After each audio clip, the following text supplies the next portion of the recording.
Hola, buenos días y bienvenidos al seminario itinerante. Es un gran placer empezar esta sesión eh, con este proyecto de Edna Suárez y de Gisela Mateos. También es la primera sesión que tenemos en una nueva fase de itinerante donde nos estamos expandiendo nuestra interinstitucionalidad y diversidad de personas involucradas en la coordinación, además de los coordinadores que ya estaban, Laura Cházaro, Carlos López Beltrán, Adriana Minor y Angélica Morales. Nos unimos yo, Sandra Rosenthal, de aquí del Colegio de México, del Centro de Estudios Históricos, y Joel Vargas y Miruna Kim.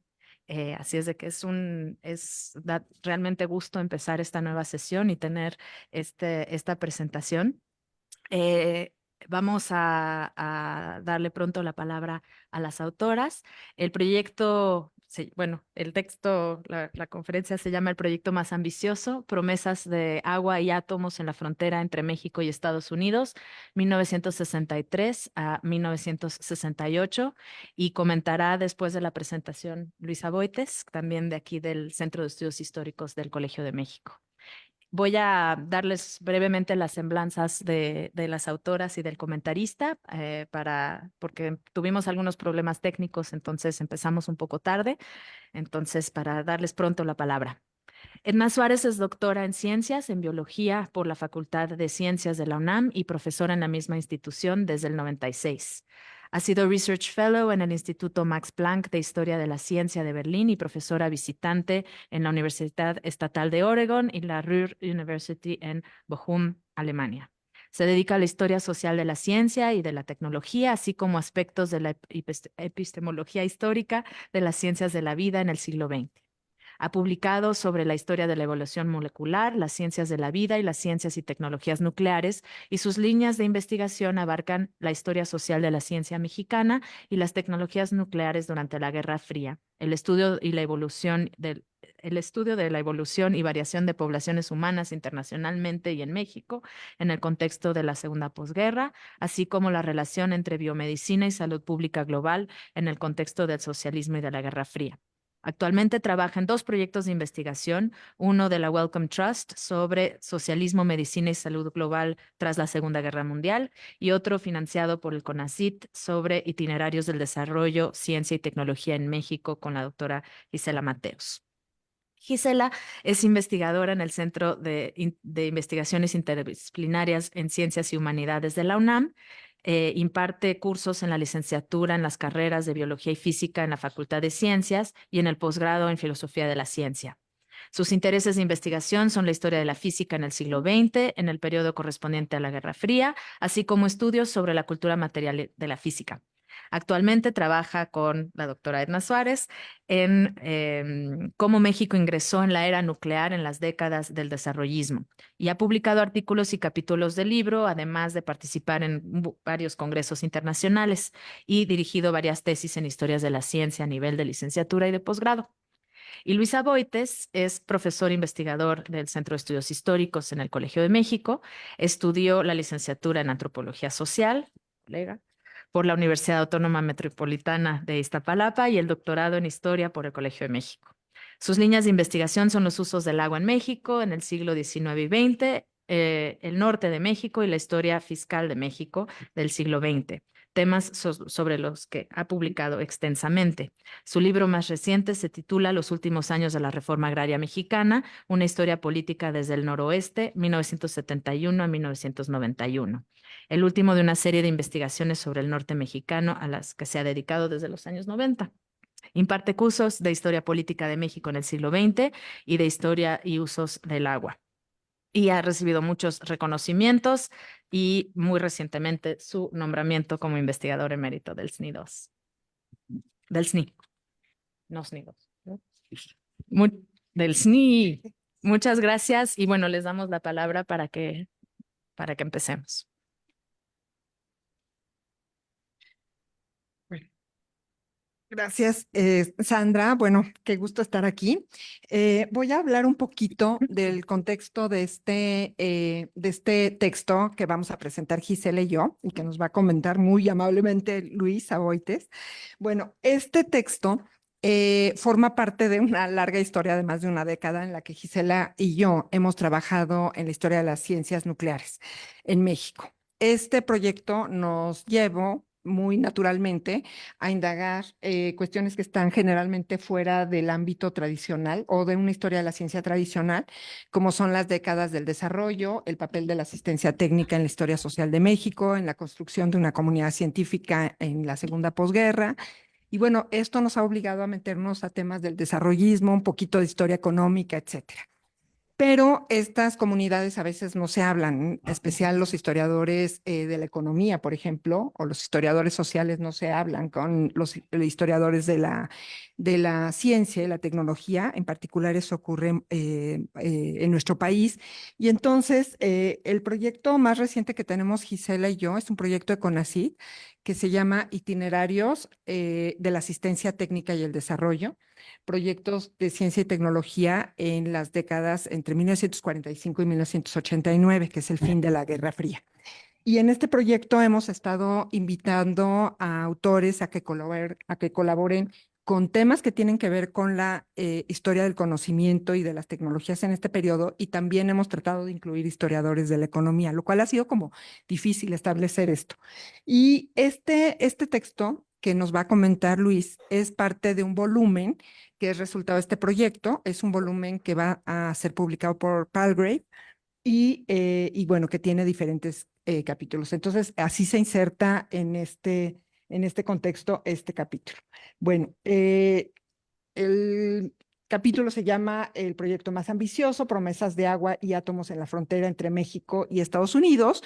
Y pues ya desde el título habla un poco de este espíritu súper optimista de esta época, de estas décadas del desarrollo modernizador, ¿no?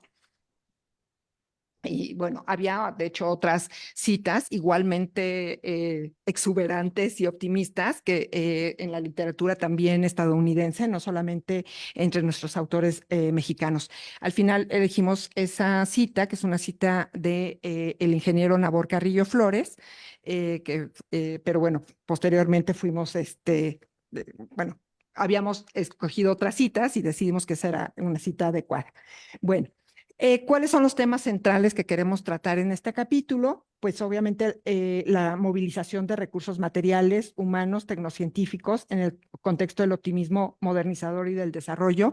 Es decir, el objetivo de este capítulo es hablar de la cultura material y de la parte que requiere el desarrollo en su dimensión de movilización de recursos, no como discurso. ¿No? No la idea del discurso del desarrollo modernizador, sino que a lo largo de nuestro trabajo hemos tratado de comprometernos con esa idea, más bien con esa perspectiva historiográfica de no meternos con la historia tanto del discurso, sino cómo ese discurso aterriza en los diferentes proyectos.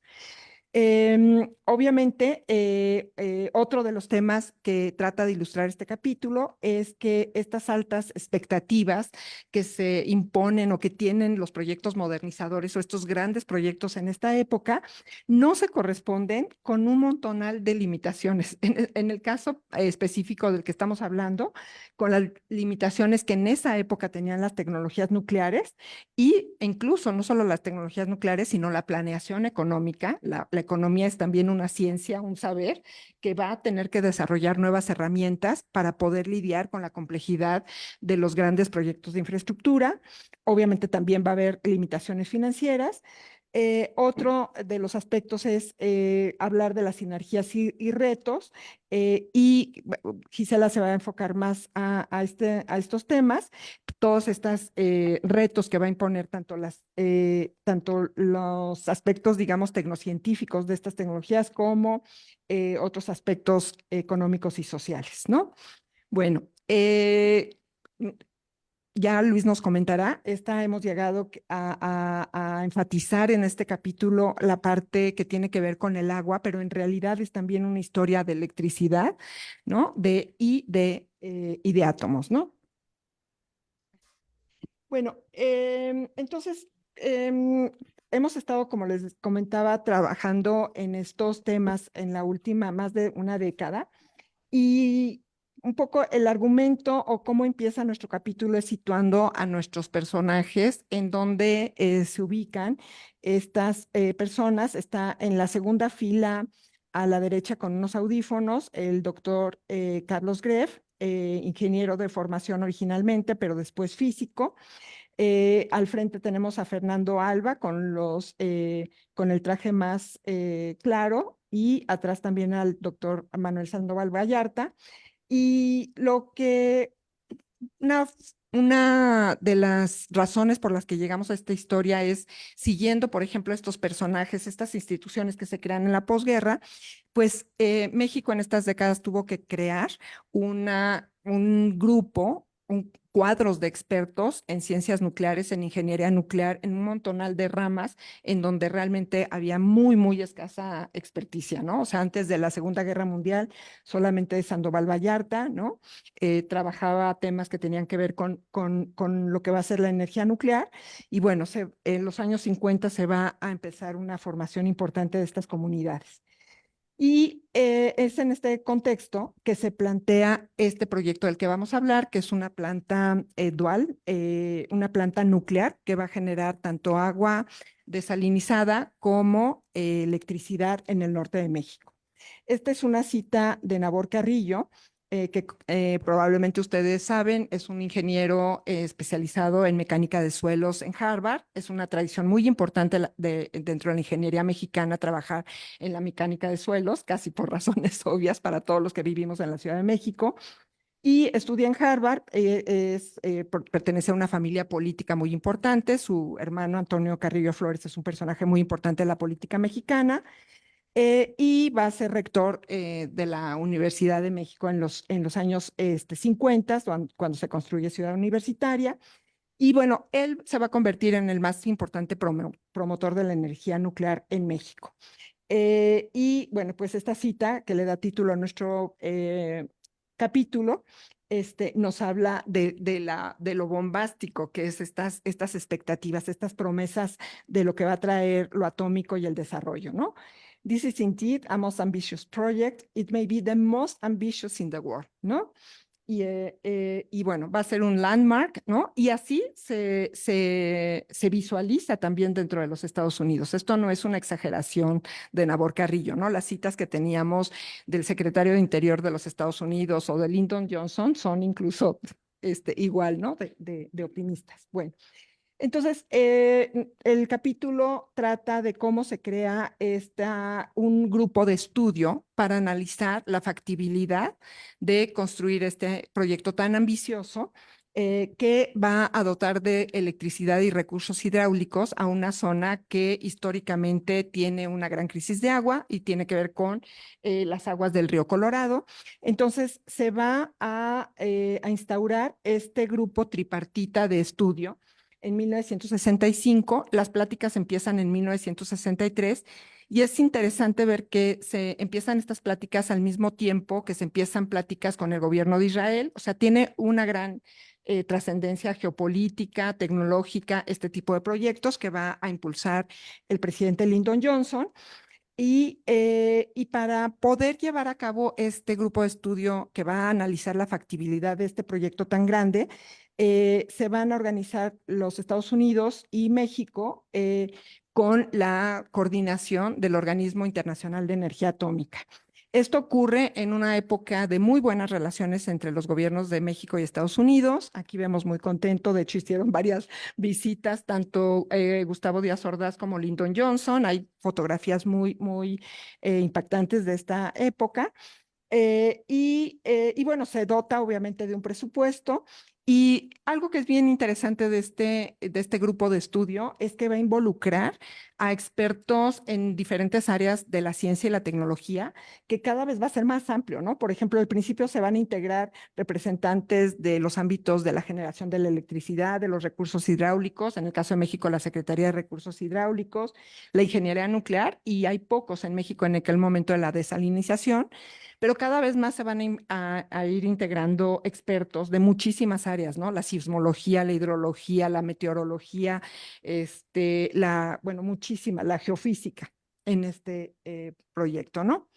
Bueno, estas son fotos del área que va a cubrir el proyecto. La idea es construir una planta que que les va a explicar Gisela cómo funciona. Moverme las piezas. Ah, gracias. Bueno. Entonces, bueno, como decía Edna, me voy a acercar aquí el micrófono. Por supuesto que todos estos expertos van a trabajar en ver cuál es la viabilidad tecnológica, económica y financiera de un proyecto de semejantes dimensiones, ¿no?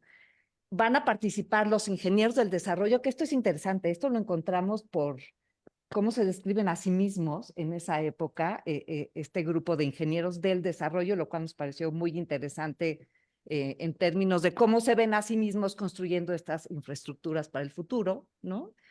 Por supuesto, están los ingenieros nucleares, de los cuales Edna ya les habló, economistas y lo que en la literatura han llamado las hidrocracias, que en realidad las hidrocracias van a ser sumamente poderosas porque el tema del agua, como yo me imagino que nos va a decir Aboites, no solo es fundamental, sino que el poder que concentra en términos políticos y económicos y sociales es enorme, ¿no? Ahora, entre los retos en el ámbito de la desalinización, en ese momento, uno de los grandes problemas es cómo van a calcular los costos del vapor, del agua, en el caso nuclear. Porque esto es importante. Nosotros estamos hablando de una desalinización nuclear. Ahorita voy a hablar un poquito. Hay otro tipo de desalinizaciones que van a haber proyectos, se van a echar a andar, pero lo nuclear es un poco más complejo porque además se quiere hacer una planta dual, es decir, producir energía eléctrica por un lado y al mismo tiempo desalinizar. En ese sentido es un megaproyecto que tiene múltiples facetas, ¿no? Y además, técnicamente, en términos de el conocimiento que había, inclusive de los reactores nucleares, aunque ya están en operación muchos de ellos, cómo usarlos para desalinizar es una cuestión tecnológica que no estaba trabajada y que tiene muchos problemas. Esta planta la pusimos un poco para hablar del tamaño de infraestructuras. Es una desalinizadora en Emiratos Árabes y bueno, este es un poco el tipo de dimensiones de las cuales hablamos al hablar de estructuras, de estas infraestructuras. Y bueno, entre los retos, ya mencioné lo de cómo calcular los costos, ¿no? Luego, obviamente, tienen que comparar si es más barato o más caro que usar petróleo, que usar termoeléctricas, hidroeléctricas. Claro que están en competencia todo este tipo de soluciones en términos de producción eléctrica y también respecto al tipo de desalinización que se puede hacer.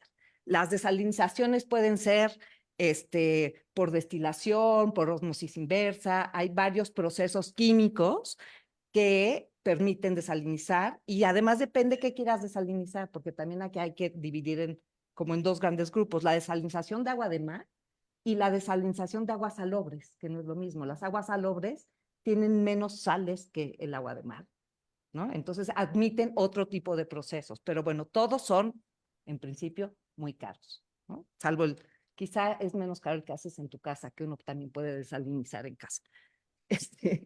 Bueno, un poco refiriéndome a que es una tecnología que en cierto sentido la desalinización tiene una larga historia, ¿no?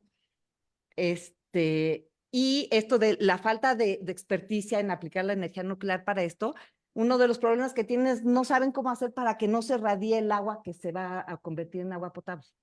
Entonces es un gran problema que no logran resolver en el periodo, ¿no? Sin embargo, están todos estos proyectos, porque una de las cosas importantes es que el Organismo Internacional de Energía Atómica, que crearon en 1957, uno de sus grandes motivaciones es abrir el mercado de lo nuclear y la gran idea es que en 10 años van a estar vendiendo reactores nucleares para la producción de energía eléctrica a muchas partes del mundo. Ese proyecto no funciona, entre otras cosas, porque no hay dinero y porque está compitiendo con otras tecnologías para la producción de energía eléctrica. Y este gran proyecto de Lyndon Johnson, de Agua para la Paz, una de las cosas que va a hacer es volver a darle un motivo al Organismo Internacional de Energía Atómica para echar a andar este mercado nuclear y con la desalinización crear una enorme promesa de futuro. Y por eso el organismo internacional se sube rapidísimo en este tren para ver si puede recuperar esta posibilidad de volverse en el gran movilizador de estas tecnologías.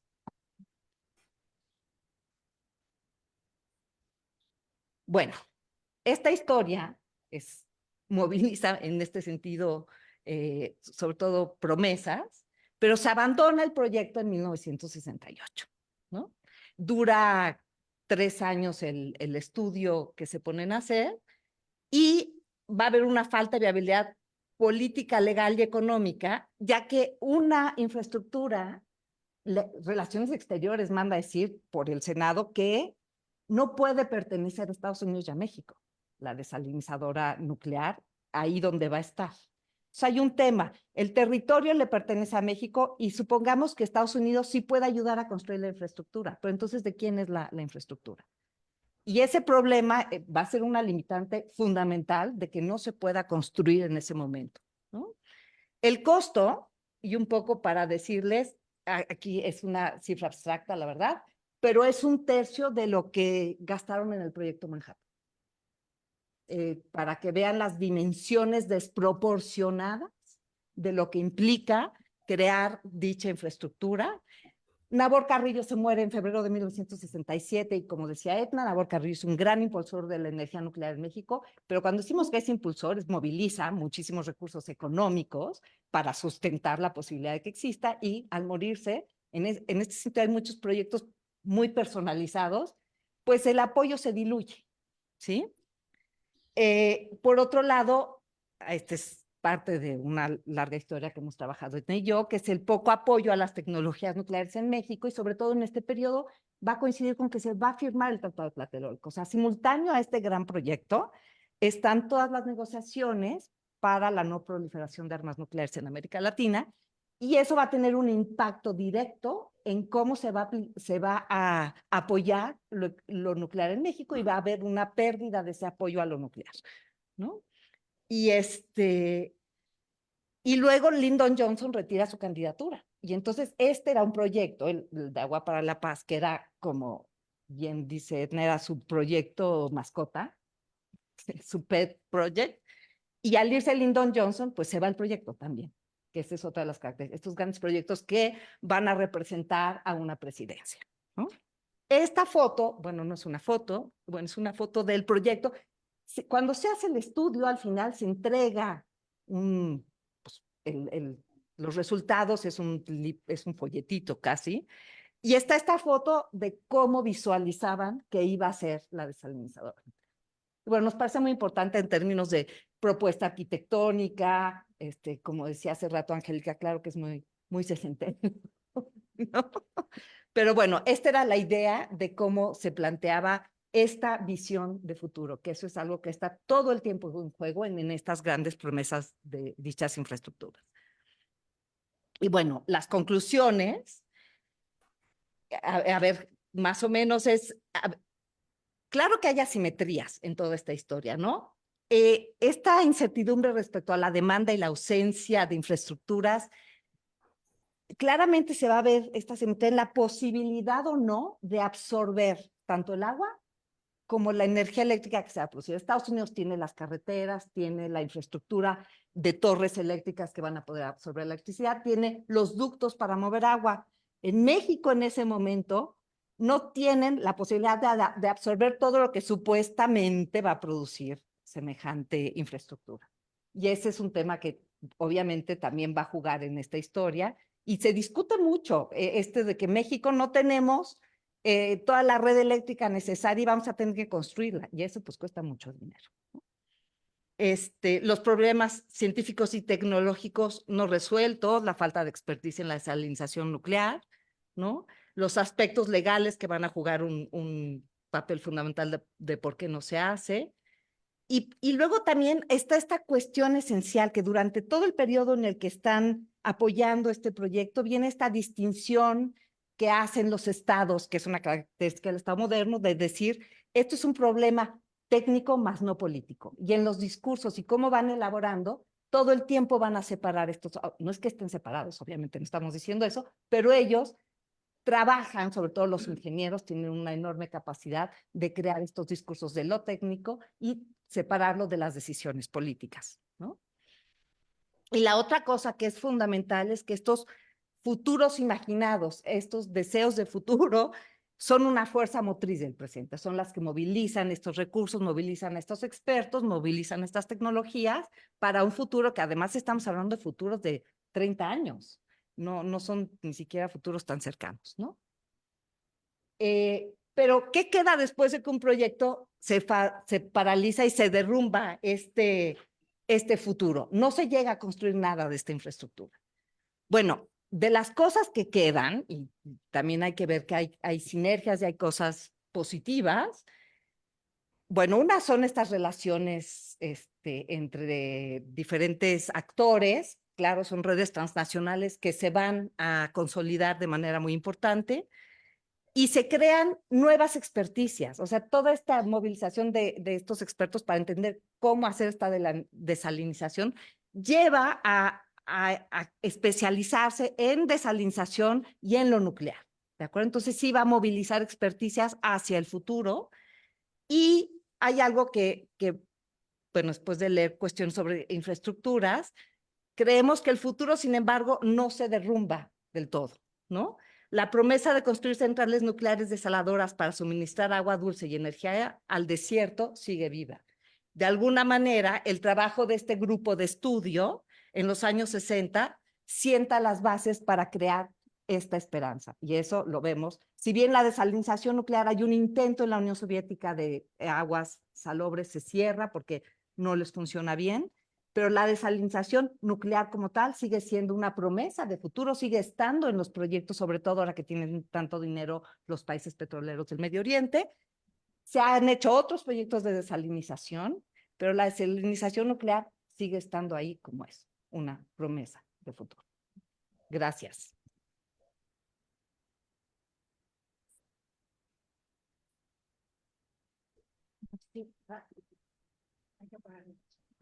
Muchísimas gracias. Le damos la palabra a Luis. Gracias, Sandra, gracias por la ponencia. Estoy muy contento de estar acá. Me parece que el texto es una bocanada de aire fresco. El estudio de los usos del agua en México, en esa época, en el mundo y en México. Yo la felicito mucho y por su esfuerzo, pero no estoy de acuerdo con ustedes.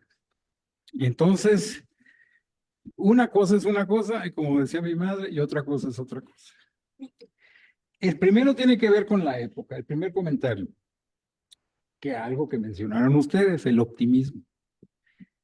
Entre algunos científicos e ingenieros campeaba la confianza infinita en las posibilidades de la ingeniería y más allá de la ciencia y la tecnología como motor del progreso, del desarrollo económico, de la modernización, como se estilaba decir en esa época.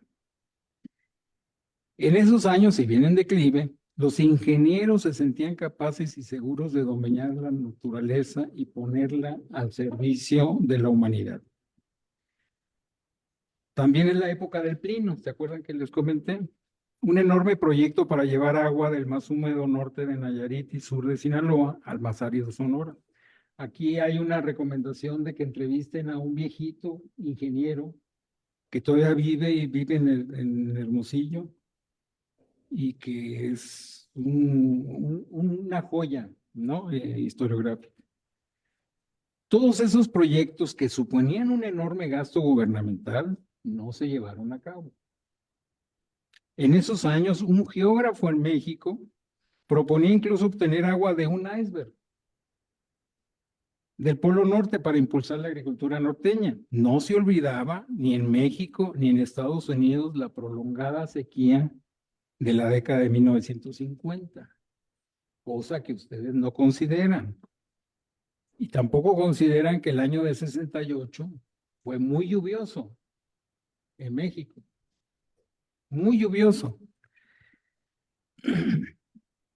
¿Quién de los que estudia el movimiento estudiantil de 68 habla de la lluvia de ese año?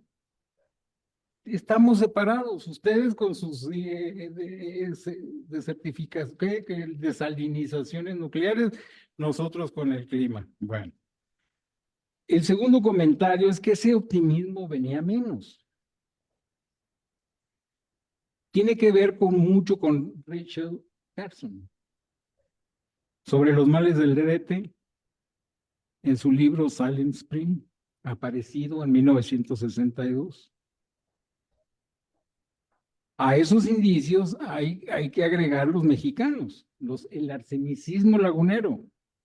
Ese es de 1959. Yo estuve leyendo la revista del Instituto Nacional de Nutrición de 1959 y ahí vienen fotos de cómo se ponían negros los brazos, los niños, una cosa terrible desde 59. Y eso es algo de lo que no se habla. Y la intrusión salina, la entrada de agua de mar salada a los pozos agrícolas de la costa de Hermosillo. Eso sí hay bastante, está muy documentado. El ingeniero Jardines les puede decir mucho. El actual rector o presidente, no sé, del Colegio de Sonora escribió un muy buen libro sobre este problema de la costa de Hermosillo, porque en 1949 se abren 500 pozos, ¿eh? Y sacan un montón de agua, pero en 10 años se avientan, se los echan, porque empieza a entrar el agua de mar, inutiliza los terrenos, entonces hay que mover a la gente. Bueno, Silent Spring, bien lo sabemos, es uno de los fundamentos del ambientalismo contemporáneo y del feminismo. Documentó que el DDT, un producto de la ciencia y la tecnología de la química, produció graves daños a los seres vivos, es decir, a la flora, a la fauna y a la propia humanidad. No en balde, grandes empresas del ramo y del mismo gobierno estadounidense hicieron hasta lo imposible por desacreditar la obra, tildando a la autora de comunista, muy a tono con la Guerra Fría, un asunto muy importante, según se verá. Como se ve, tal adjetivo formaba parte de un manejo ideológico muy frecuente en Occidente. En ese tiempo, la ciencia apuntalaba el desarrollo económico, es decir, el de las empresas privadas, apoyado por el poder público. Luego, entonces, las empresas privadas hacían las respectivas patrias. Todo lo que se opusiera a ese modelo, a esa combinación o conexión entre ciencia, tecnología, negocios privados y nacionalismo o patria, era tildado de comunista. Y así se facilitaba su exterminio. Ese es un argumento que lo encontramos tanto en México como en Estados Unidos, como en Europa, en América Latina. El tercer comentario se relaciona con la energía nuclear. Si bien en esos años contiene el mundo la construcción de plantas nucleoeléctricas, no por eso se olvidaba el ataque atómico estadounidense a las ciudades japonesas de Hiroshima y Nagasaki, de agosto de 45. Fue un episodio traumático, una verdadera catástrofe. A lo mejor digo una barbaridad, pero me parece más poderosa incluso que la ideología anticomunista que cobró tanta fuerza en esos años. ¿Por qué fue tan fuerte? Porque exhibió las posibilidades de autodestrucción de la civilización humana gracias al avance del conocimiento científico y de las innovaciones tecnológicas. O sea, la ciencia producía su negación. Ciencia y tecnología para el exterminio humano. En varios sentidos se puede señalar que el auge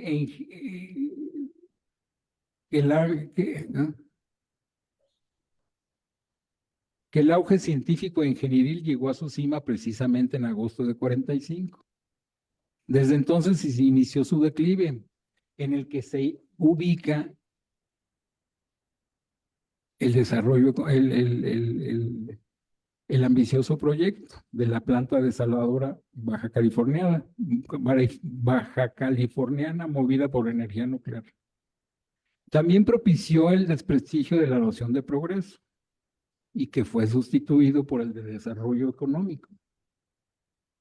Se afirma lo anterior en vista del reiterado argumento de que en realidad el arribo a la Luna en julio de 69 marca la cúspide de este tipo de modelo científico-tecnológico. De hecho, los programas espaciales de Estados Unidos y de la URSS fueron el segundo gran episodio de la llamada Big Science. El primero fue justamente el de la bomba atómica estadounidense, ahora muy de moda por la película de Oppenheimer, y el del armamentismo de la Alemania nazi, mucho menos conocido.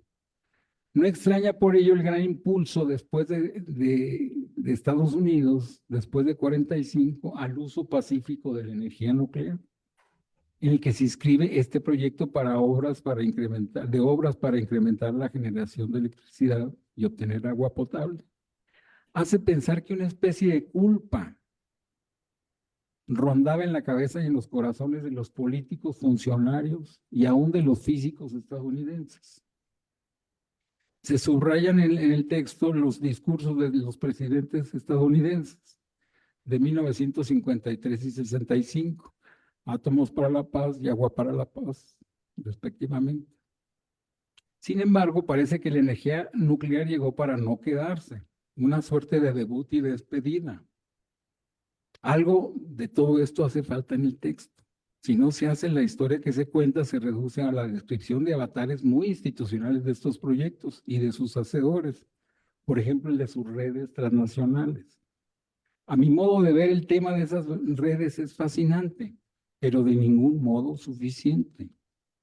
Ni por asomo la ciencia constituye un ámbito autocontenido, objetivo, neutral, sistemático. Es parte del mundo de una época. En otras palabras, los científicos no son solo científicos. El cuarto comentario se refiere al consenso muy pragmático de la época que unía propios y extraños en la empresa científico-tecnológica. En esto hay que insistir mucho, porque en general los estudios de los expertos diplomáticos y los historiadores modernos de las ideas, insistimos mucho en el enfrentamiento de la Guerra Fría, en la Guerra Fría, pero también había otra dimensión, había una gran cercanía, y tiene que ver mucho con el texto. Las autoras aluden a la participación de la URSS en la discusión de este tipo de proyectos, al margen de la Guerra Fría, de las ideologías tan estudiadas por propios y extraños. A su modo, y a final de cuentas, el socialismo soviético también impulsaba el desarrollo científico y tecnológico como sustento de la industrialización y la urbanización, lo mismo que hacía Occidente. En realidad se trataba de una época de la civilización humana, algo que a veces se nos olvida por el peso de la ideología de la famosa Guerra Fría.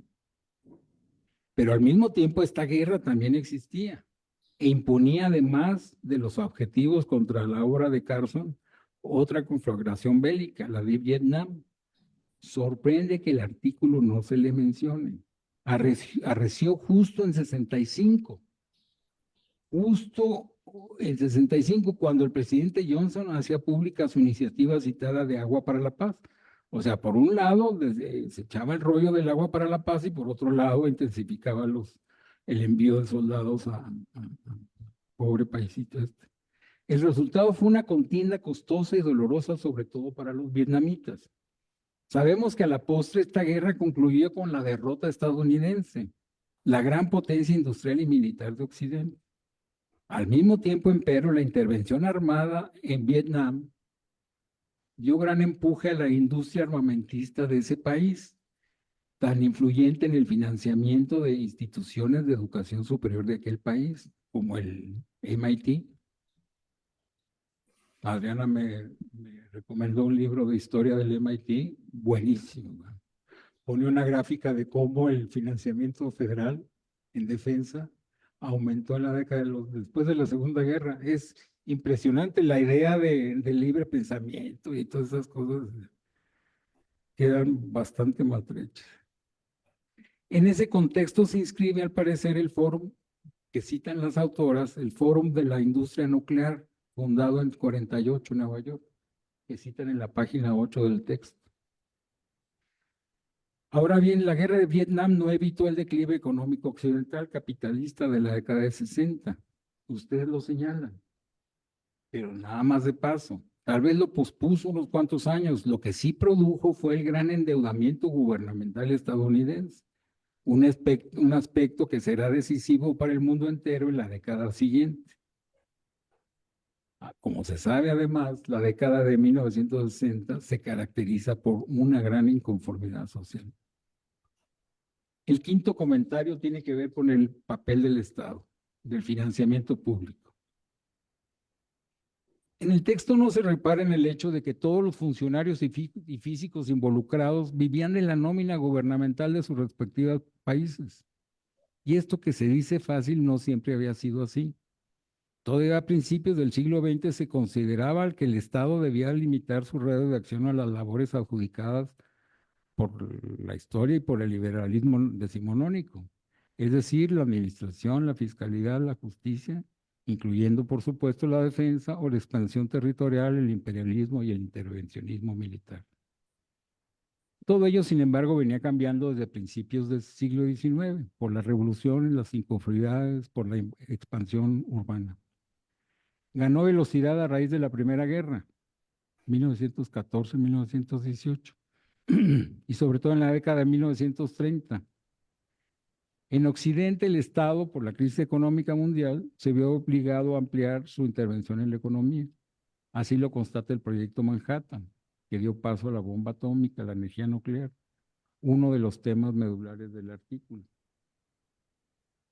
Y ese creciente intervencionismo requería de una base fiscal más amplia, cosa que en México no se decidió no hacer. No dudo que la renuencia mexicana al proyecto de la desaladora haya tenido que ver con el pequeño tamaño de la hacienda pública, un rasgo histórico, un rasgo que también es histórico, pues aún subsiste. No sé si sepan que su país es de los campeones del mundo en baja carga fiscal. Los 10.700 millones de pesos en que se estimaba el costo del proyecto, como se dice en la página 19, parecía ser mucho dinero, y lo era. No sabía lo que dicen ustedes de 1/3 del proyecto Oppenheimer. Representaba, en el caso de México, casi 1/3 de todo el ingreso tributario federal mexicano del año de 1968. Imagínense, 1/3 de todo lo que recaudaba el gobierno federal. El sexto comentario, muy ligado a lo anterior, es la gran expectativa empresarial que se desprendía de estos proyectos. Aunque no se decía, presuponían la participación de empresas constructoras privadas, formadas por ingenieros egresados de las universidades, como la mexicana ICA. Eran proyectos muy atractivos por los jugosos contratos que traían consigo. Como se ve en la actualidad o en la época de estudio, el gasto público era una fuente espléndida para los negocios privados. Es un lindero que a veces se confunde, pero por suerte podemos hacer trayectorias profesionales que son muy ilustrativas y recomendables. ¿Sabían, por ejemplo, que personajes como Raúl Sandoval, Fernando Iriart y Javier Barrosierra, todos funcionarios públicos, trabajaron antes en la constructora privada, ICA? ¿Sabían del papel de ICA en la creación del Instituto de Ingeniería de la UNAM? Las conexiones entre la burocracia federal y las empresas privadas eran muy intensas, de difícil separación. Por último, varias recomendaciones. Adiós. La primera, considerar el conflicto. Me asombra mucho que no mencione el conflicto entre México y Estados Unidos en torno a la salinización de las aguas del río Colorado que Estados Unidos entregaba a México, porque ocurrió entre 61 y 73, o sea, en el mero periodo de estudio considerado por ustedes.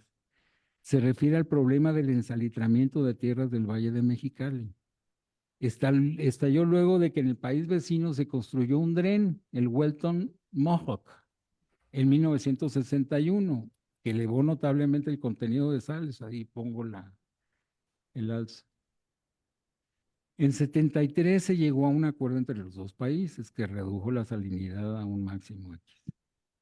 Tal vez este conflicto explique el escaso entusiasmo del gobierno mexicano de 65-66 sobre el proyecto de la desaladora, como señalan las autoras en las páginas 8, 9, 12, 13, 16, 17.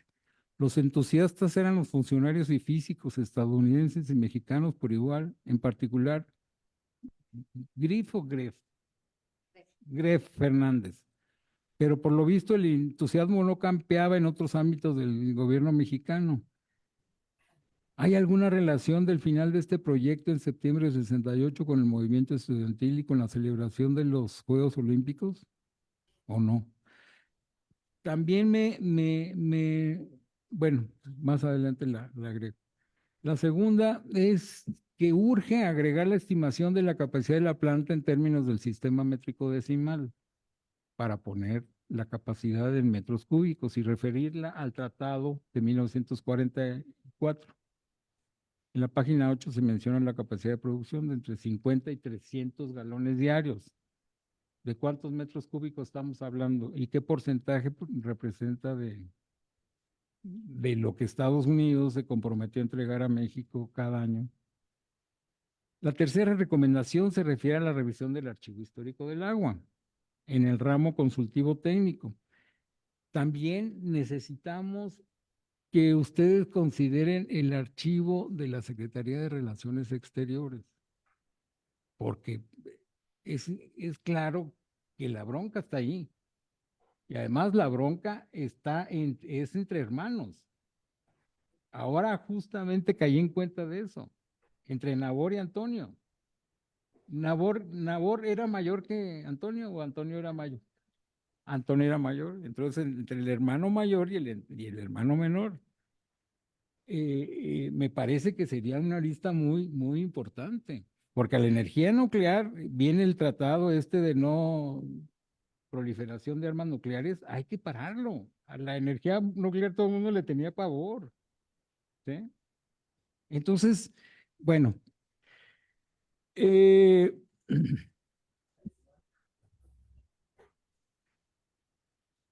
por último, un asunto de las fuentes. El trabajo aporta evidencia sobre un proyecto ingenieril destinado a encarar la escasez de agua, una cuestión poco conocida en un periodo también muy poco estudiado. Hay que decir que a veces se sobreestima la escasez, como lo vemos ahora. Se dice lo anterior porque como el Plino, la desaladora nunca se construyó. Y ello no impidió el crecimiento de la población y de las actividades económicas en los años posteriores. ¿A poco ustedes sabían que había habido Plino y que había habido proyecto de desaladora? Y ahí están Sinaloa y Sonora, siguen siendo fundamentales en la producción agrícola del país. O Mexicali, pues es una ciudad. ¿Cuánto tiene Mexicali ahora? Casi 1 millón de habitantes, ¿no? A menudo las fuentes devoran a los estudiosos y acabamos creyéndoles ciegamente. Por ejemplo, sobre la importancia decisiva de este tipo de proyectos. Por así decir, los proyectos se tenían que vender, pues eran muy costosos, como se afirma en el texto.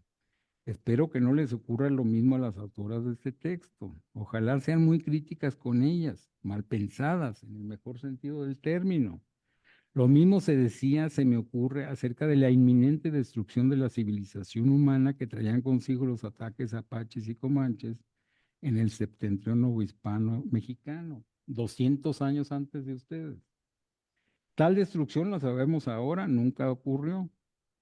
Justamente hay que contrarrestar ese riesgo, el de la devoración de los estudiosos por las fuentes, con una ventaja que tenemos los historiadores, a saber que conocemos el desenlace de los acontecimientos, es decir, el futuro con respecto al periodo de estudio, en este caso los años que siguieron a 68. Sabemos, por ejemplo, que los estadounidenses, con todo y su enorme aparato científico-tecnológico, perdieron la guerra de Vietnam, 75, un país pequeño que carecía de dicho aparato.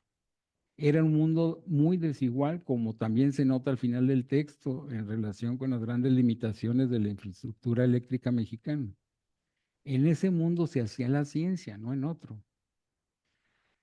Bueno, para terminar, los comentarios se relacionan con una impresión general en torno al texto, a saber, que se centra en demasía, a mi modo de ver, en la correspondencia cruzados entre funcionarios y físicos de ambos países. Todo eso está muy bien, pero deja fuera varios aspectos del contexto general de la época que conviene tomar en cuenta. Se trata de realzar o enriquecer el esfuerzo de las autoras, no de dispersarlo. Muchas gracias.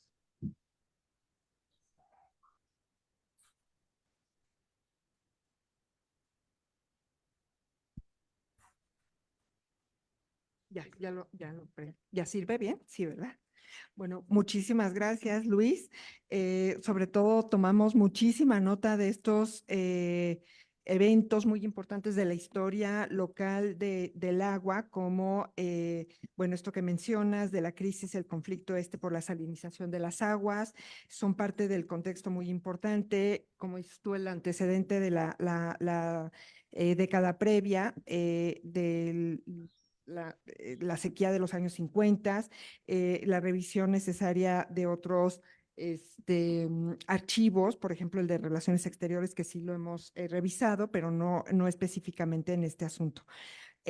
Voy a comentar quizás la crítica como más general que tú haces al texto. Y creo que es muy importante tu lectura porque nos hace ver que el texto, así como está, como un capítulo, no se sostiene solo porque te dio una lectura que no es la que pretendemos, ¿no? Una lectura como cientificista o tecnologicista y como una apología de los ingenieros. Como que estamos poniendo mucho énfasis. Esto es un capítulo de un libro colectivo, como situaba yo al inicio de nuestra plática. Gisela y yo estamos escribiendo un libro sobre todo esto de la historia de la ciencia, de las tecnologías y de lo nuclear en México. Su título tentativo es Expensive Toys. Y ahí obviamente ponemos muchísimas más cosas del contexto que por supuesto es muy necesario para entender algunas de las preguntas o de las sugerencias o de las cosas que a ti te brincaron, como si estuviera un poco el texto ahí flotando un poquito solo. Bueno, todas estas, estamos anotando todas estas cuestiones, pero bueno, y me parece muy importante lo del tamaño de la hacienda fiscal, por supuesto, eso lo consideramos como parte de todo este volumen y también de nuestro libro, ¿no? La dificultad del desarrollo. Creo que lo más importante, o quizás por ahí me gustaría empezar, es que en este texto tratábamos de ir más allá de una crítica al discurso modernizador sobre optimista y de escudriñar qué queda en el plano de lo material cuando estos grandes proyectos, que como bien dices, no se llevan a cabo, pues ¿qué pasa? ¿Qué queda? ¿No? En la historia de la ciencia y la tecnología, en los últimos años y sobre todo en el análisis de estos proyectos de desarrollo, se ha cuestionado mucho el utilizar las categorías como la del fracaso, ¿no? Es que son proyectos fracasados. Y justo nosotros queríamos ir más allá de esta interpretación como muy fácil del proyecto, ¿no? Ay, bueno, sí, se pusieron a trabajar, se gastó un montonal de dinero, viajaron, trabajaron, no se hizo nada, es un fracaso más, ¿no? ¿Qué quiere decir eso? ¿En qué sentido no es un fracaso? ¿Qué queda después de esto? Y entonces lo que queremos explorar en el volumen colectivo, seguramente lo tendremos que escribir en nuestra introducción general al volumen y también en nuestro libro que estamos escribiendo, es que quedan muchas cosas. Por ejemplo, en efecto, la gran potencia de la industria ingenieril mexicana tiene que ver con estos grandes proyectos financiados por el Estado, financiados por muchísimas dependencias internacionales, agencias internacionales del desarrollo, ¿no? No solamente el Banco Mundial, sino proyectos que vienen de la FAO, que vienen de organismos como el Organismo Internacional de Energía Atómica. Prácticamente todas las agencias multilaterales de las Naciones Unidas están inmersas en los proyectos de desarrollo, se destina dinero, fondos para la asistencia técnica. Entonces, lo que nosotros queremos hablar es de esta enorme movilización de recursos que, como bien dices, cruza, atraviesa ideologías. No solamente los países comunistas o del bloque soviético son son desarrollistas los chinos, son desarrollistas las nuevas naciones descolonizadas de África y de Asia. O sea, todo el mundo es desarrollista. Decía Nehru que había una sola flecha en la dirección del tiempo. Nehru, ¿no? Y era la del desarrollo científico-tecnológico. Entonces, nos parece ya después de 10 años de estar estudiando estos proyectos, que es como fácil, que no queremos interpretarlos como que eran muchos sueños y mira qué ingenuos, ¿no? Bueno, ¿qué quedó? Quedó toda esta infraestructura, la electrificación del país que pasó de ser del 10% al 40% y al 90%, pasó que los miles de kilómetros de carretera se convirtieron en millones. Pasó que se exacerbaron o se construyeron nuevas asimetrías políticas, económicas, etcétera, ¿no? Pero esas décadas del desarrollo, entre otras cosas, y eso es parte de lo que tratamos, y yo creo que sin suficiente éxito en este capítulo y que queremos lograr en nuestro libro es, por ejemplo, creó una base importantísima de lo que es hoy en día la clase media, ajá, y en especial las élites científicas, humanísticas, como las que nos estamos sentando en esta mesa hoy, ¿no? O sea, toda esa experticia de pasar de tener un físico que podríamos decirle nuclear, pasamos a tener el Instituto de Física, el de Ciencias Nucleares, el Politécnico, ingenieros en todas las ramas, ¿no? Entonces, eso es lo que un poco tratamos de decir. Y evidentemente creo que el texto queda muy aislado porque muchas de estas cuestiones que nos interesan no se reflejan en el capítulo. Estoy con ustedes. Aunque no estoy de acuerdo, estoy de su lado. ¿Por qué? Porque en general los historiadores, y aquí hay varios historiadores, hemos insistido de más en las ideologías, no en la producción. Exacto. Siempre les pongo a mis alumnos el ejemplo de la electricidad. ¿Sí? Que el mejor libro sobre electricidad en México se escribió, se publicó en 1941 y que desde entonces lo que ha pululado han sido sobre movimientos sindicalistas y sobre la nacionalización y las políticas eléctricas y no sobre lo que ustedes estudian. Por eso estoy de su lado. No me gusta cómo lo hacen o no estoy de acuerdo. Sí, pero comparto como el Plino, ¿eh? Porque el Plino se está reviviendo, por un lado, y luego se quiere resolver el problema de Monterrey llevando aguas del río, ¿cómo se llama? Pánuco. Y entonces que la gente se va a quedar esperando, viendo cómo pasa el agua, respetando el proyecto científico. Por supuesto que no. Se van a ir contra esa agua. Necesitamos poner a la historiografía al corriente y ustedes la están haciendo mucho. En eso yo estoy con ustedes. No me gusta cómo lo hacen, pero ese es otro asunto. Muchas gracias. A ver, yo querría agregar, y una va a ser autocrítica, pero bueno, la primera parte es, estos efectivamente, qué pena que se lea como creemos en estos científicos, ingenieros, y la verdad es que una de las cosas muy impactantes es que estos físicos y estos ingenieros son diplomáticos, son efectivamente funcionarios del Estado, juegan en todos los ámbitos y eso además los vuelve en una élite sumamente poderosa también en ese periodo y los físicos en particular tienen mucho poder durante todavía muchos años más, ¿no? Todo el conflicto que viene después del SUTIN con el INEN, que luego acaba siendo el ININ, habla del enorme poder que tenían estos físicos nucleares. Y eso que la infraestructura nuclear, la verdad, era mínima. Había un reactor de investigación Triga Mark III y unos aceleradores de partículas para hacer investigación, ¿no? El Laguna Verde se echa a andar hasta 1989. Realmente México en lo nuclear, pues, se queda, digamos, restringido, ¿no? Entonces, bueno, tenemos que aclarar eso. A mí sí me gustaría agregar que y nos pasa mucho, yo creo, es que Etna y yo hemos escrito otras cosas donde hablamos de la formación de estos ingenieros nucleares, del tema de átomos para la paz, de todo este contexto de la Guerra Fría en México, separarla de esta gran idea de que es un conflicto bipolar.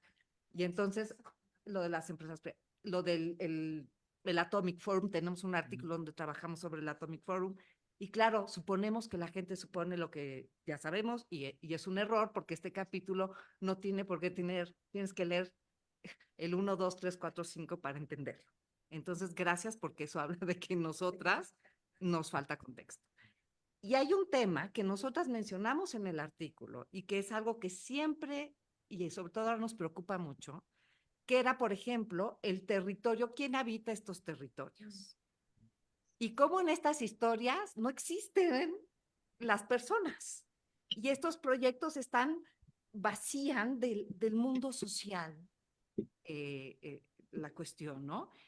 Y, y entonces hacemos una reflexión de por qué no están, ni siquiera les llevan a la población, así como luego hacen con las hidroeléctricas y esto, ni siquiera se lo presentan a la población, se queda en este ámbito de élite, de científicos, de políticos, discutiendo en las mesas, eso sí, mandan a los expertos que tomen medidas y todo, pero jamás se le avisa siquiera a la población que hay un proyecto de desalinización y ellos qué opinan o cómo les va a generar rupturas o no y cómo el medio ambiente se va a reventar. No hay nada de eso. De hecho, la idea de estudiar el medio ambiente, aunque ya estaba Rachel Carson con su libro 62, ni pasa por... Se empiezan a preocupar ya hasta el final del proyecto, que no han podido hacer esos estudios y que hay que hacerlos. Que por cierto, es importante ver cuál va a ser el impacto en el medio ambiente, pero nunca hablan de las personas. Y en el momento que hablan de las personas es para decir, en 30 años va a estar poblado esto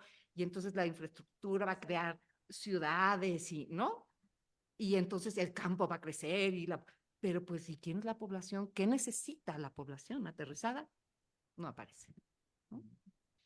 Sí, de hecho, esta parte de la población nos llama mucho la atención porque porque además hay dos tipos de poblaciones ausentes.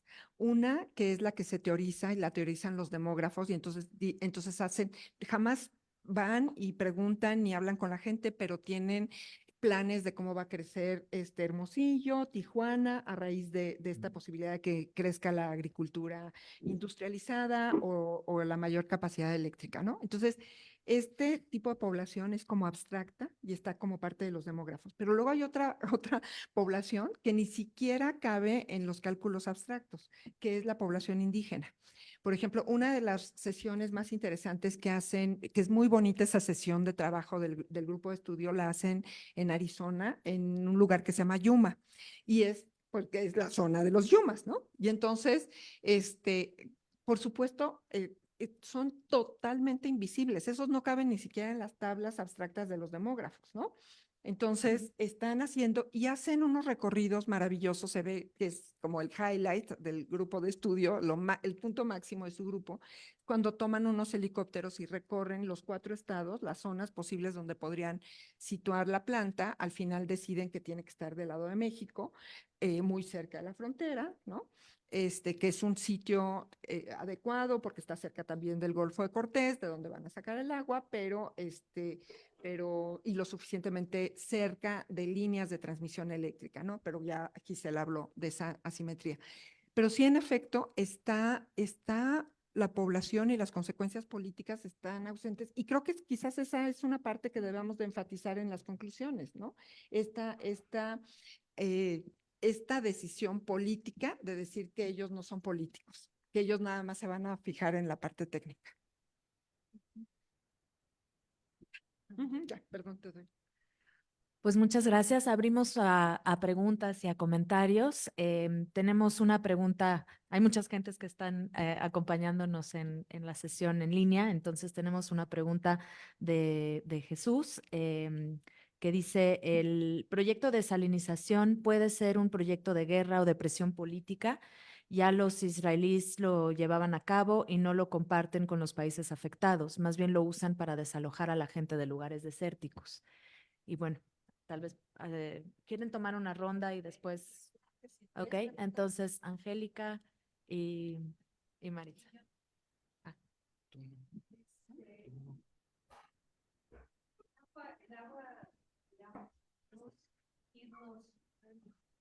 Dos siglos cerrados y estaba recordando los viajes que va a hacer Fernando González para descubrir donde por toda la costa del Mar de Cortés para descubrir dónde están las fuentes de agua dulce y garantizar la expansión de las misiones jesuitas hacia el norte del país.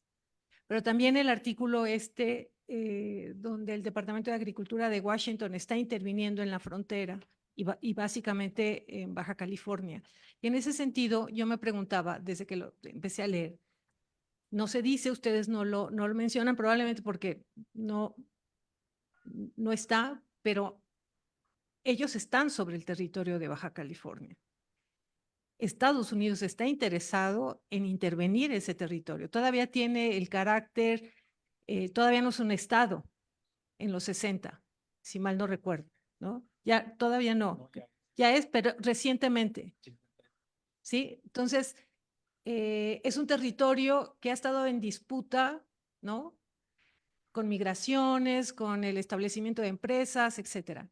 ¿Qué papel juega en la geopolítica el establecimiento de ese proyecto ahí, ¿no? A mí sí me gustaría saber, porque yo intuyo que no es gratuito, no solo porque está en la desembocadura del río Colorado, ¿no? ¿Una pregunta más en esta ronda?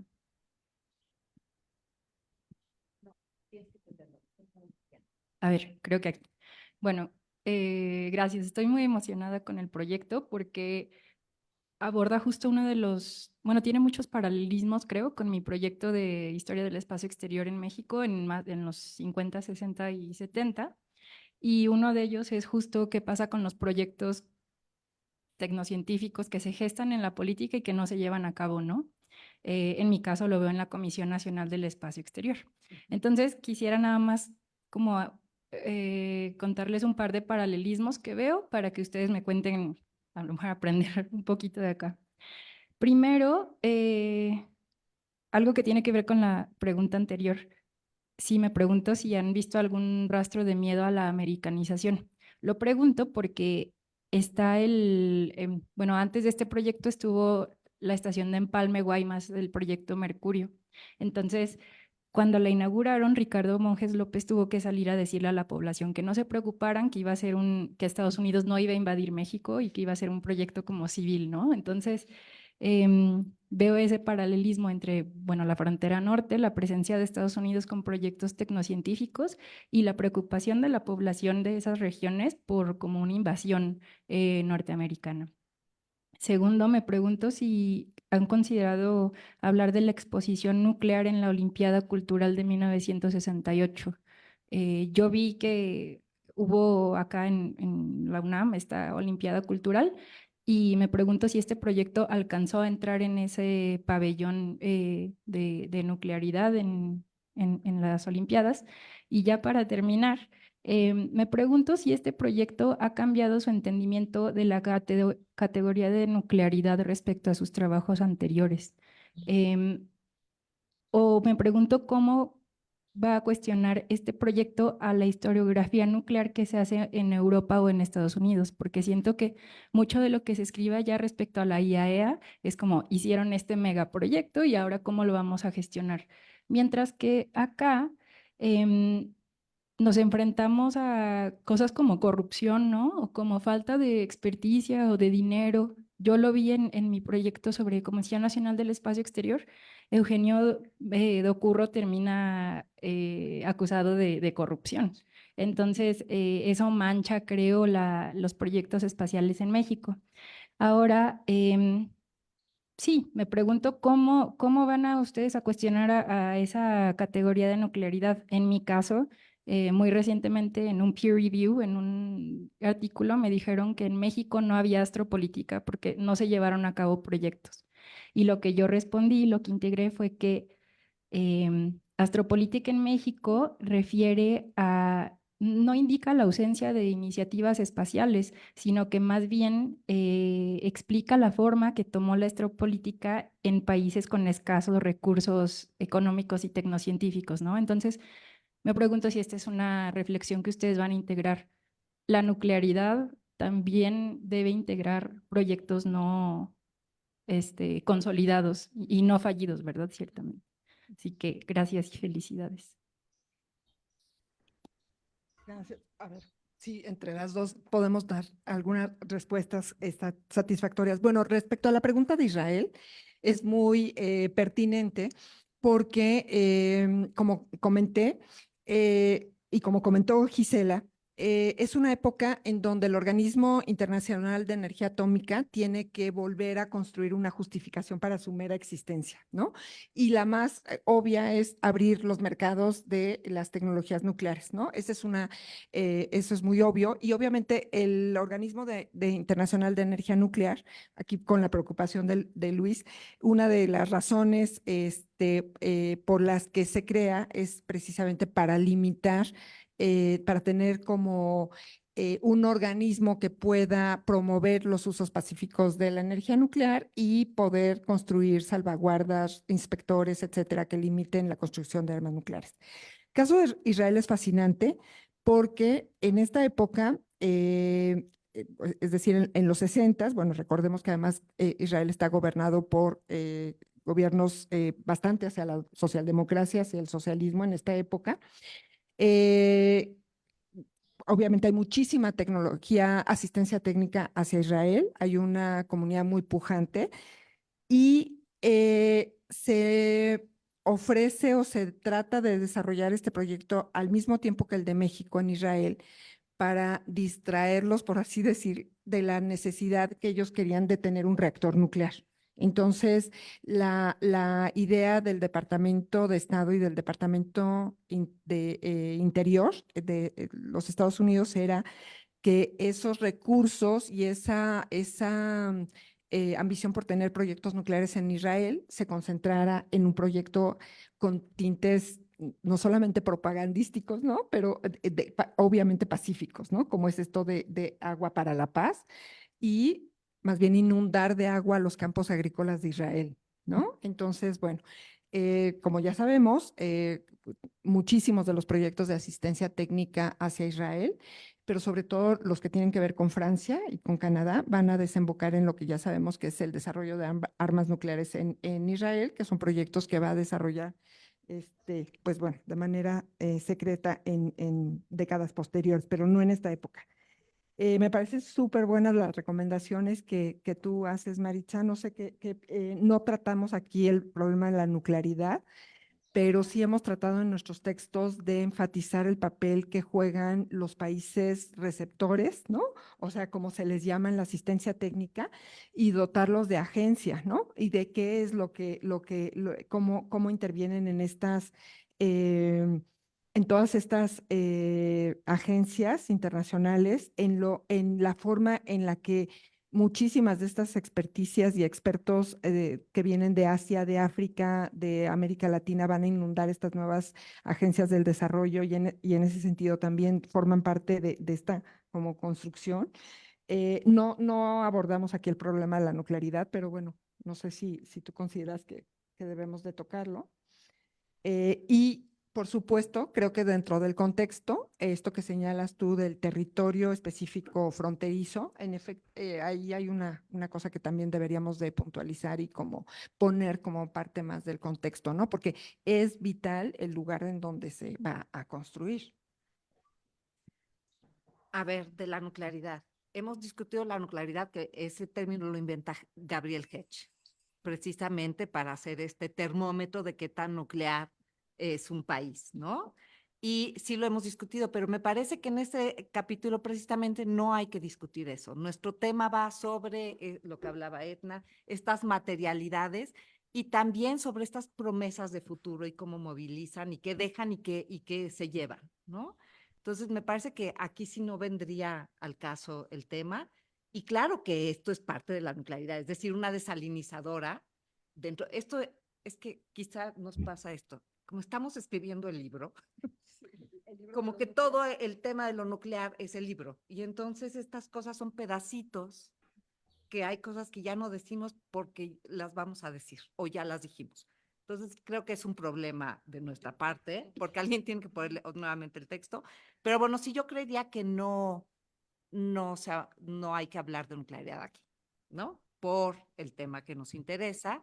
No creo que haya estado en lo de las Olimpiadas porque para entonces ya está abandonado, o sea, desde el 67 en realidad se abandona la idea de este proyecto y se va y no Pero sé. sí participa lo nuclear en diferentes exhibiciones, ¿no? Ah, sí. Y de hecho queremos hablar, fíjate, una de las cosas que sí queremos hablar en algún momento es de la exhibición que hacen los soviéticos en México, porque viene la exhibición norteamericana del el átomo amigo y hay una exhibición también de los átomos para la paz, de los átomos pacíficos de la Unión Soviética que también viene a México. Entonces, bueno, de eso sí hablaremos en su momento. Después tenemos un proceso.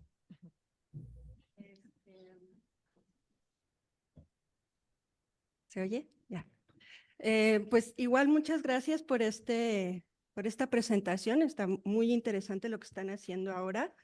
Yo también tengo algunas observaciones. Una de ellas es que quizá está muy bien preguntarse por qué es lo que se queda después de estos grandes proyectos desarrollistas, pero yo creo que también habría que preguntarse qué había y cómo se inserta lo que había en esos proyectos desarrollistas, porque si no parece que cuando llegan entonces empieza todo. Y en realidad había muchísimo más, como bien saben ustedes, ¿no? Y a mí lo que me gusta más es cómo se adapta lo que ya había a estos discursos. Yo diría que ahí hay un movimiento, una contorsión muchas veces que sería muy interesante abordar, entender, ¿no? Luego, respecto de las fuentes, yo sí creo que, o sea, sí, como que de pronto al leerlo me da la impresión de que en el título tendría que venir que se trata de una lectura que nace de lo que hay en el archivo de la Agencia Internacional de Energía Atómica. Bueno, podría ser, pero para que no sea eso, entonces habría que complementar con otras voces, porque si no son solo las voces, me da la impresión, de lo que llegó a la Agencia Internacional. Seguro no es el caso, pero da esa impresión. Entonces, porque ahí también habría que cuestionar estos archivos internacionales con sus sesgos, sus visiones, sus protocolos, ¿no? Quizá una nota muy al inicio, o sea, sobre la cuestión de las fuentes, creo que sería muy interesante y como decía Luis, considerar buscar qué hay en la Secretaría de Relaciones Exteriores para también dar la visión del gobierno mexicano, porque tenemos aquí hablando a Lyndon Johnson, o sea, muy a los actores, digamos, de Estados Unidos y del gobierno de Estados Unidos y a los interlocutores mexicanos en la agencia internacional, pero no al gobierno mexicano, por ejemplo. O sea, de pronto el gobierno mexicano decide no apoyar, pero no sabemos si hubo alguna discusión o cómo es que deciden que esto no es prioritario. Evidentemente se podría dar todo este contexto de qué es lo que está pasando en México y que hay otras prioridades y todo ello, pero sería interesante también incluirlo allí. Y ya, una cuestión Gisela me va a entender, de obsesión mía. Carlos Greff fue el tercer director del Instituto de Física. Son 3 preguntas, ¿no? Bueno, gracias. Y pues bueno, sin ponernos de acuerdo, Adriana y yo, no, yo también las escuché y tuve la oportunidad de leerlas y también las he escuchado en otras ocasiones hablando sobre este proyecto y yo no me había percatado de esta idea de cómo se está construyendo esta necesidad de esta desalinizadora, ¿no? O sea, porque justamente ahora que las leí, aparece como una necesidad muy bien sustentada desde los Estados Unidos, desde la IA, desde los actores internacionales, en donde los mexicanos que aparecen ahí son estos expertos, estos técnicos expertos, Carlos Graeff, Nabor Carrillo y todos estos que están ahí presentes, que yo no sé si son también parte de esta misma élite proveniente de Estados Unidos. Habría que quizás enfatizar que ellos forman parte de estas redes y circulaciones de expertos que son los mismos y que ellos tienen sede en la Ciudad de México, ¿no? En ese momento. No me parece. Yo ahí sí desconozco, y si ustedes son más expertos, pero me parece que estas ansiedades nucleares son muy chilangas, ¿no? En ese sentido, a mí me llamaría o me gustaría que ustedes quizás a lo mejor como una nota al pie de decir, bueno, que no sabemos qué está pasando con las élites locales, con quienes están ahí en el territorio, quizás no las poblaciones indígenas o no las poblaciones invisibilizadas, pero sí las élites que luego son las que están interesadas en la construcción de estos grandes proyectos y que son las que a veces empujan o frenan un proyecto de desarrollo, ¿no? Esa es mi pregunta o comentario. ¿Una más? Ay, claro, claro. Por supuesto. Leo una de las que viene de Zoom. Carlos López Beltrán pregunta, ¿podría el profesor Aboites, por favor, abundar en cuál es su principal desacuerdo historiográfico con las autoras? Entonces, tal vez vamos con ustedes. A ver, muchas gracias. No sabíamos que se iba a circular el texto, la verdad es que pensamos que solo era para Boites y bueno, pues ya nos enteramos que no. A ver, yo otra vez, por supuesto, que estas élites están educadas en Estados Unidos. Hay un proceso de americanización. Eso, por supuesto, está estudiado y no lo decimos aquí. Tenemos que repensar qué vamos a decir y qué no vamos a decir aquí, porque no podemos decir todo eso, porque todo eso también es parte de este gran proyecto y de esta historia larga y de este libro. Entonces, eso es una de las broncas de tener pedacitos que no puedes poner todo, ¿no? Entonces, bueno, ahí tendremos que tomar decisiones de qué realmente es fundamental para entender y qué realmente, pues, podremos abandonar y, pues, a quien le interese habrá que referirlo a otras instancias. Y así ya nos quitamos, la ignorancia la mandamos al espacio, anota a pie de página. Y sí, Adriana, a ver, uno de los temas no es solo el archivo del organismo, pero desgraciadamente en el archivo del organismo es donde está el proyecto de la desalinizadora. Son estas historias que sabemos de los archivos en México. Y hemos revisado el archivo Nabor Carrillo, por ejemplo. Ahí encontramos el estudio, justamente, pero todas las discusiones que hay las tiraron a la basura, seguro, porque Nabor seguro tenía cada carta, cada negociación, pues cuando lo limpiaron súper bien.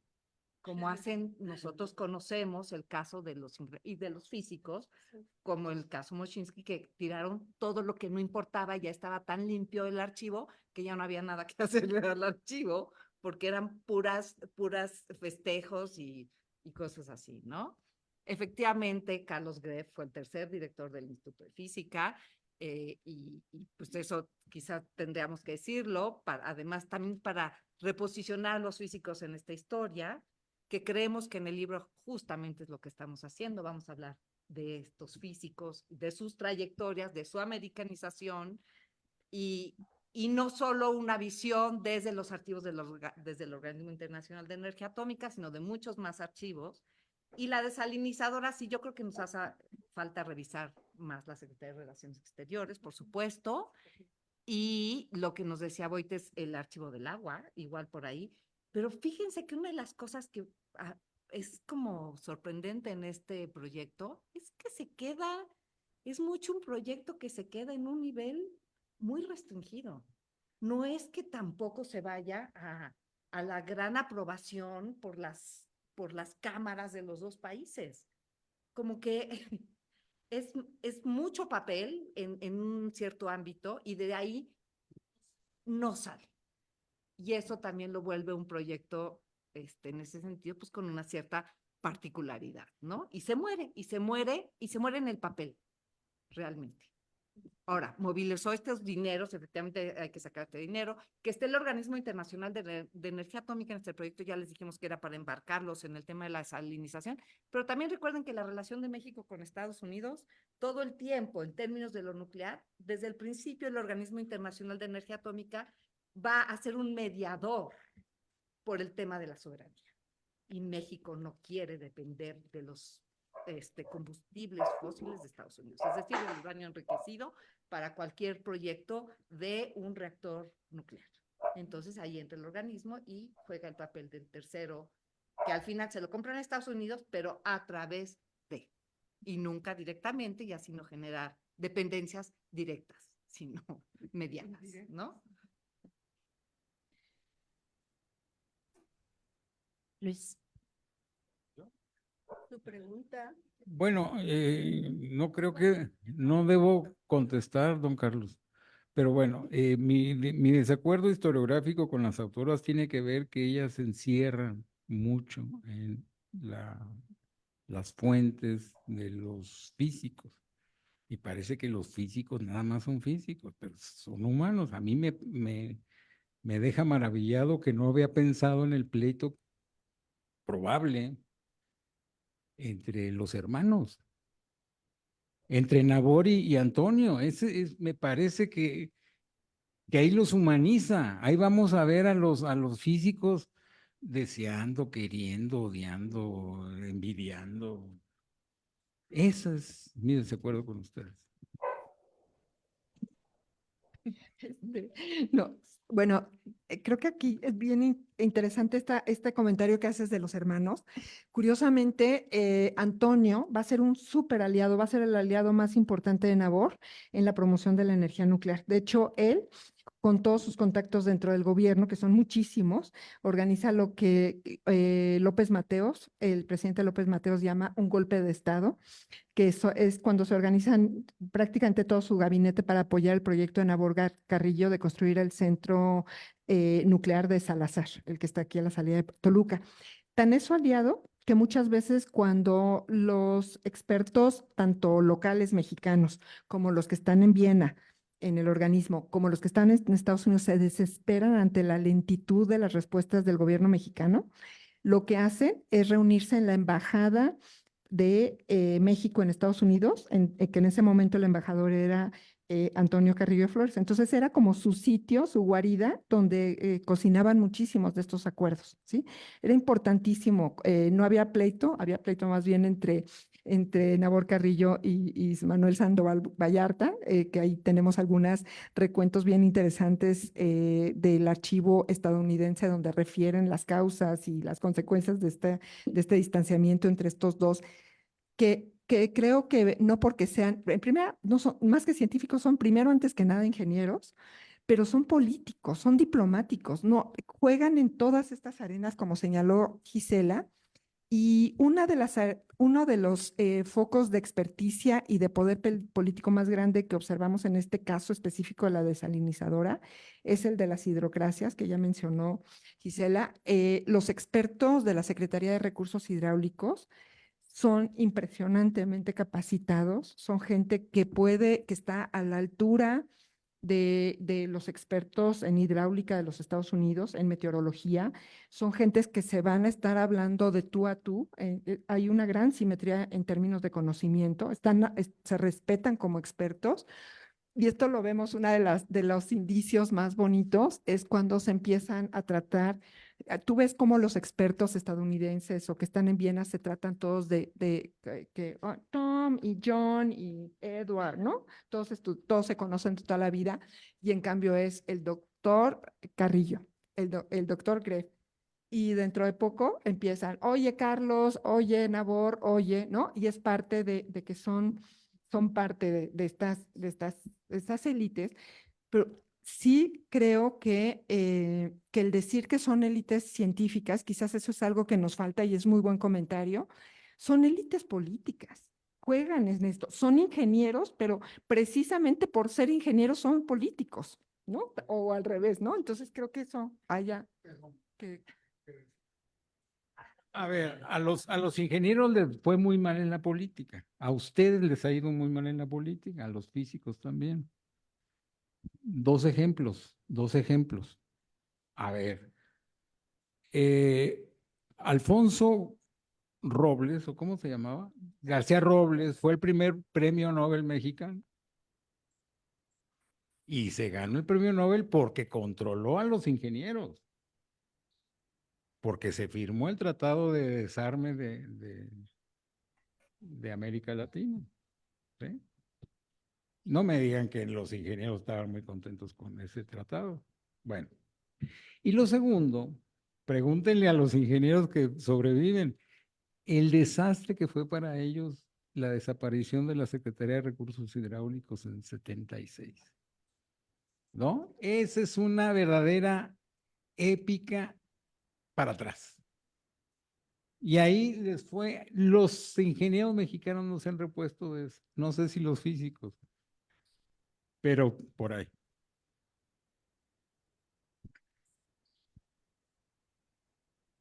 Seguimos con... Ok. Ruti Jesús de Alba Martínez dice, buenos días. Buenos días. ¿Se pudiera comentar sobre la posible influencia del programa Átomos para la Paz y la posible sinergia perdida con la entonces CNEN? ¿CNEN? CNEN. ¿Eso?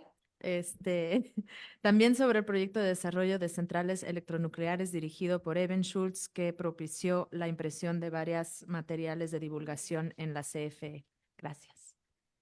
Y bueno, yo me voy a apuntar, ya que estoy aquí. Yo quería... Dorothy alzó la mano, quizá quiere agregar algo.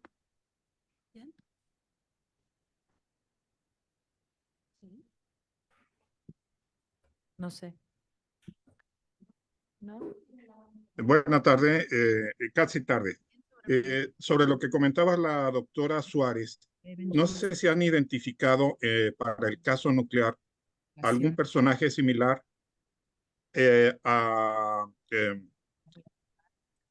Harold Shapley para los astrónomos, que jugó ese papel de conectar la comunidad astronómica norteamericana con la comunidad astronómica mexicana. Si en el caso nuclear, quizá Vannevar Bush pudo jugar este papel. Gracias. Buenas tardes, casi tarde. Sobre lo que comentaba la doctora Suárez, no sé si han identificado para el caso nuclear algún personaje similar a Harold Shapley para los astrónomos, que jugó ese papel de conectar la comunidad astronómica norteamericana con la comunidad astronómica mexicana. Si en el caso nuclear, quizá Vannevar Bush pudo jugar este papel. Gracias. Buenas tardes, casi tarde.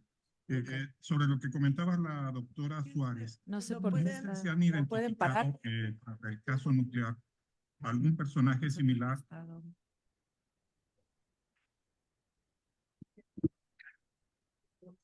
Bueno. No sé si me mandó el texto. Es que yo tuve acceso a él porque entré a itinerante como organizado. Sí, no, el texto no se circula. Sí, sí. Bueno, yo tenía una pregunta, ¿no? Que me dio mucho gusto ver también pues un diálogo con mucha de lo que se está publicando desde la antropología sobre las infraestructuras y este énfasis en tratar de entender las promesas de la infraestructura y las temporalidades que esto implica. Y en ese sentido, quería preguntarles un poco sobre ciertas decisiones que tomaron en el texto, porque ahora que nos explicaron un poco más sobre el libro y qué lugar ocupa dentro de un conjunto y también en relación a el otro libro que están haciendo, ¿no? Quería pensar un poco en qué implica, o sea, hacia dónde quieren llevar esta intervención con el proyecto más ambicioso, ¿no? Esta relación entre la promesa y por otro lado el fracaso, el no fracaso, ¿no? Como lo plantean. Y hay momentos donde pareciera que también estaban trabajando sobre esta cuestión de qué es la factibilidad, ¿no? Yo soy cercana a Annalise Richard y a otros que están pensando mucho en las mías, ¿no? En estos procesos que se están haciendo y cuáles son las activaciones políticas también que tienen en relación con la experticia y también con procesos sociales. Y quería preguntarles un poco más sobre esto, porque mencionan ciertos elementos, ¿no? Ahorita nos comentaron, pero también en el texto están estos momentos donde hacen como una especie de análisis territorial, pero desde arriba, ¿no? Con los aviones que están sobrevolando los distintos territorios donde podría estar la planta, pero no hay este acercamiento ni a las poblaciones, ni a sus condiciones de vida, ni a sus relaciones con el agua. Entonces quería saber un poco cómo atraviesa su propia idea de este proyecto y de lo que implica que era este proyecto ambicioso y cuáles son sus estelas a partir de la factibilidad por un lado y el fracaso por el otro. Y no sé si hay una tercera pregunta por ahí.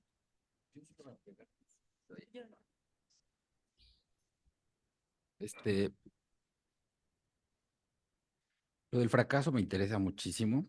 No sé mucho de lo nuclear y eso, pero el fracaso o sea, la categoría analítica de fracaso es muy relativa.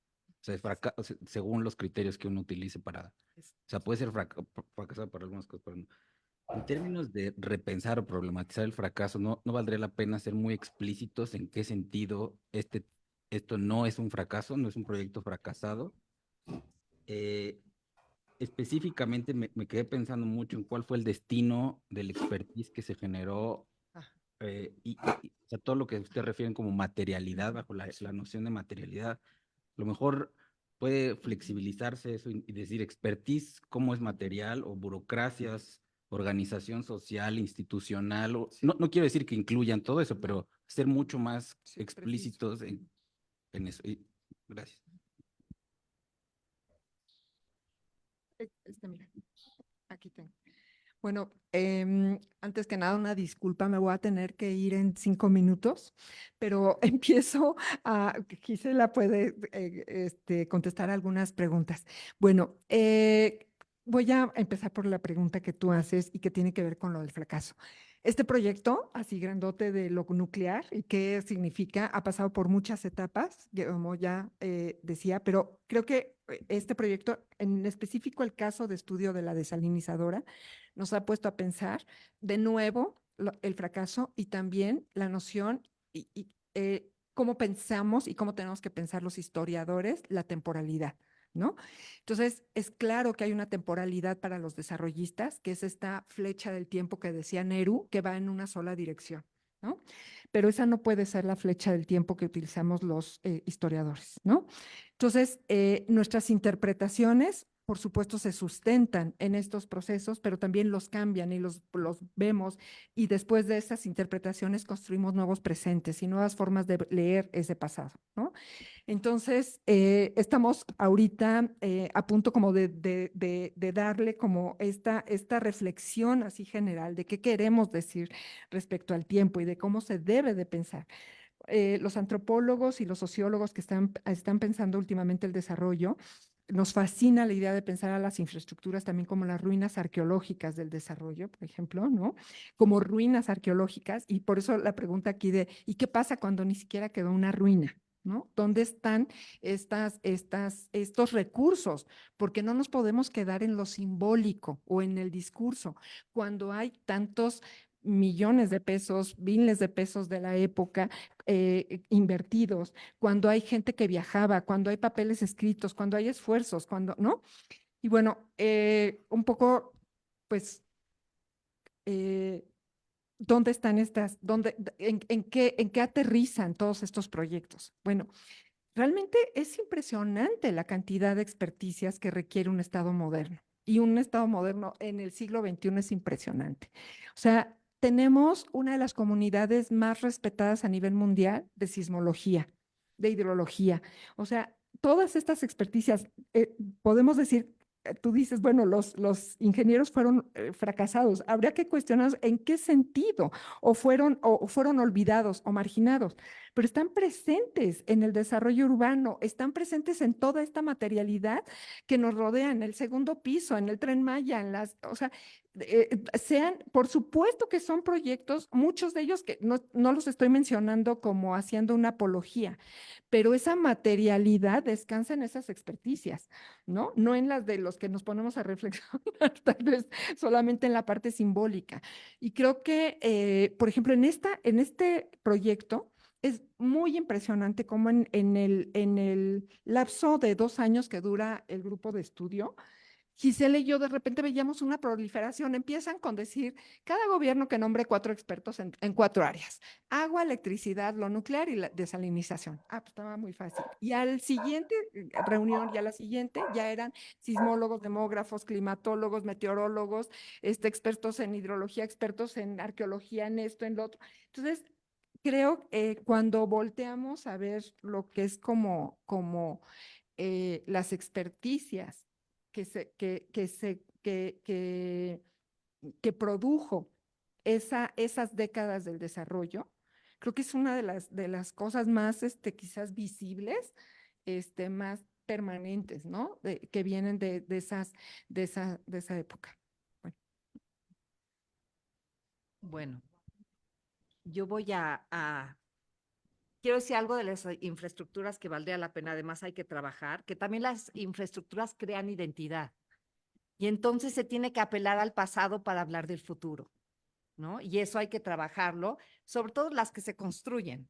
Pero por supuesto, hablan de territorio o de cultura o lo que sea para hablar del futuro. Y hay un excelente artículo de Nico Latter, ha trabajado un poco esto en el Valle de Helmand, en Afganistán, sobre un gran proyecto parecido al Tennessee Valley, que se hace en Estados Unidos, ¿no? Entonces, bueno, sí, ya lo digo. No. En Afganistán, sí. Y bueno, eso habría, y por supuesto eso es parte de lo que queremos también trabajar de esta construcción de identidad en un sentido muy amplio, ¿no? Luego, alguien preguntaba de quién impulsó a los físicos nucleares.